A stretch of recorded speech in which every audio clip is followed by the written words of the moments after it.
अब नासमझ है आम आदमी पार्टी, तो मैं क्या करूं? वो अगर भाषा नहीं समझती, हिंदी नहीं समझ में आती है तो क्या करूं मैं तो बार बार कहता हूं ना कि वो निरर्थक है, उनका कोई अर्थ तो है नहीं। 6-7 सीटें दिल्ली में हैं जहां वो प्रभाव रखते हैं। ये इस पार्टी के साथ हम विश्वास नहीं रख सकते। इसकी जो राजनीति है वो बहुत गलत और बहुत घटिया है।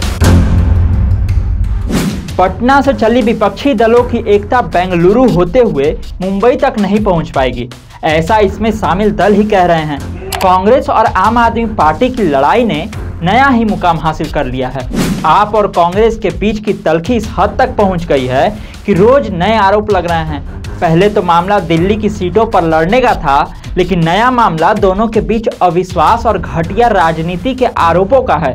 दिल्ली कांग्रेस के वरिष्ठ नेता संदीप दीक्षित ने तो अरविंद केजरीवाल के साथ आपकी नीति, नियत और व्यवहार सब पर आरोप लगाए हैं। संदीप दीक्षित ने तो यहां तक कह दिया है कि अरविंद केजरीवाल और आप भरोसे के लायक नहीं है, भाजपा की बी टीम है।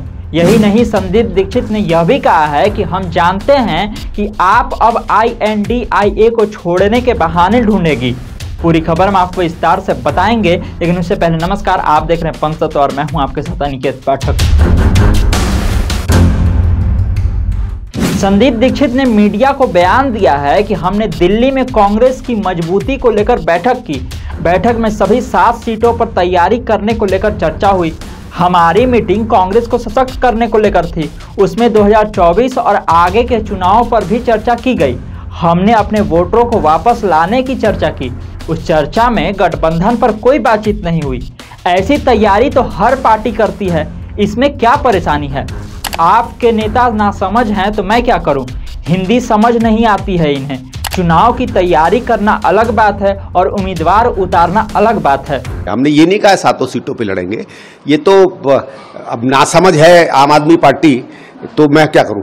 वो अगर भाषा नहीं समझती, हिंदी नहीं समझ में आती है तो क्या करूं मैं? हम लोगों ने ये कहा है कि हम 7 सीटों पे तैयारी करेंगे। तो तैयारी तो हर पार्टी करेगी।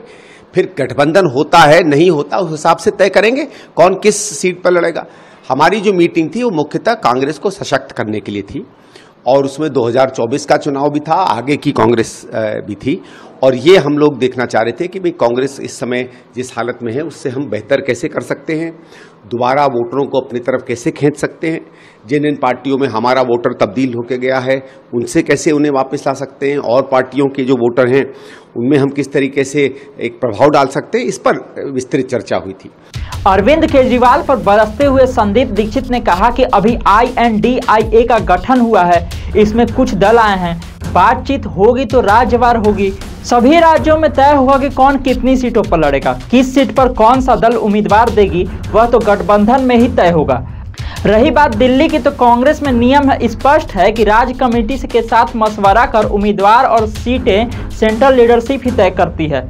जिनको भी सेंट्रल लीडरशिप तय करेगी वही काम दिल्ली कांग्रेस कमेटी करेगी।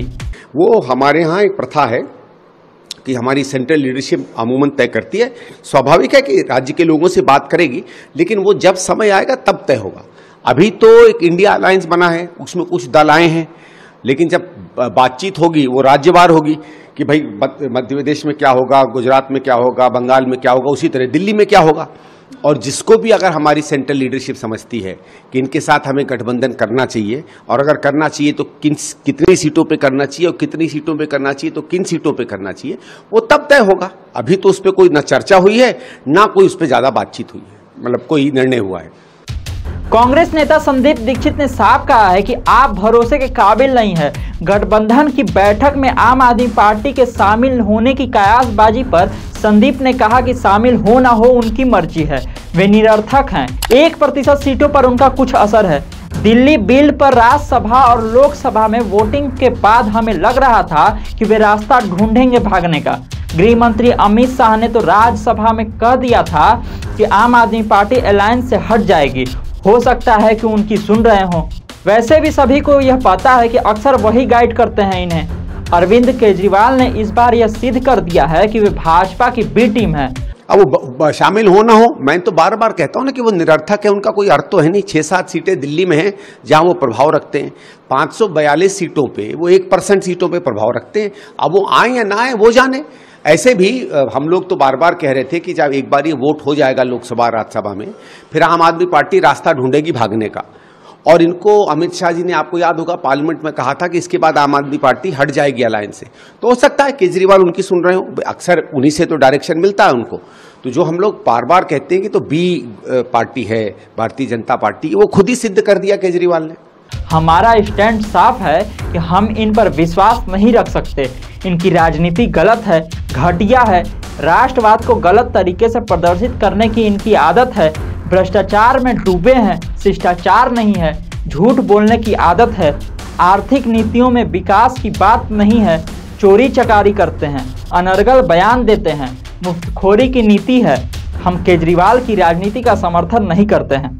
नहीं, देखिए, हमारा स्टैंड ये है कि ये इस पार्टी के साथ हम विश्वास नहीं रख सकते। इसकी जो राजनीति है वो बहुत गलत और बहुत घटिया है, और उसमें भ्रष्टाचार है, उसमें शिष्टाचार कहीं नहीं है, उसमें झूठ बोलने की आदत है, उसमें राष्ट्रवाद को गलत तरीके से इस्तेमाल करने की आदत है, उसमें आर्थिक नीतियों में कहीं विकास और कहीं उद्धार देश का नहीं दिखता है, सिर्फ मुफ्तखोरी की राजनीति है, उसमें चोरी चकारी भरी हुई है, उसमें लोगों के साथ गलत अनर्गल बयानों की बात है, हमेशा झूठ बोलने की तैयारी। तो जो राजनीति जिसका प्रतिनिधित्व केजरीवाल करते हैं, वो राजनीति अपने में ऐसी है कि जिसके साथ कोई साथ नहीं देना चाहिए। इस तरह की खबरों को देखने के लिए आप देखते रहिए पंचतत्व।